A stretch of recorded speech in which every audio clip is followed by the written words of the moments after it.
আসসালামু আলাইকুম। গ্রামের মুরব্বীদের একটা প্রবাদ আছে যে গরু পাললে আসলে গরু হইতে হয়, নাহলে গরু পালা যায় না। এর আগে যে গরু ছিল আমার এই খামারে, কাজ করতো লোক ছিল, দুজন লোক ছিল। লোকজন বাদ দিয়ে এখন নিজেই করতেছি, আলহামদুলিল্লাহ। ছোট্ট করে আবার শুরু করছি।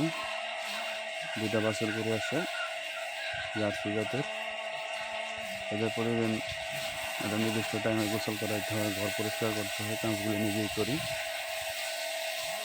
গোসল টোসল করানোর পর এদের ঘাস দিতে হয়। পর্যাপ্ত পরিমাণ ঘাসেরও ব্যবস্থা আছে, আলহামদুলিল্লাহ। এই এই যে গরুটা দেখতেছেন, এটা প্রচুর লাফালাফি করতো। আগে শরীরে হাত দিতে দিত না, আর এখন গোসল করাইতে গেলে এ পুরা ভদ্রলোক, পুরো একবারে। তার কোনো নড়াচড়া নাই, মুভমেন্ট নাই, একদম।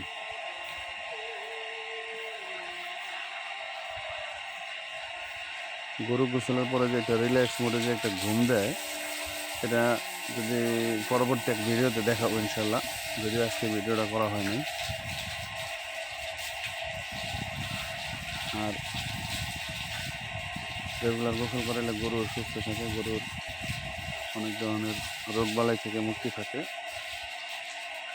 পরিষ্কার পরিচ্ছন্নতা আসলে মানুষের জন্য যেরকম জরুরি, গরু ছাগল বা পশু প্রাণীর জন্য ওরকম ইম্পর্টেন্ট।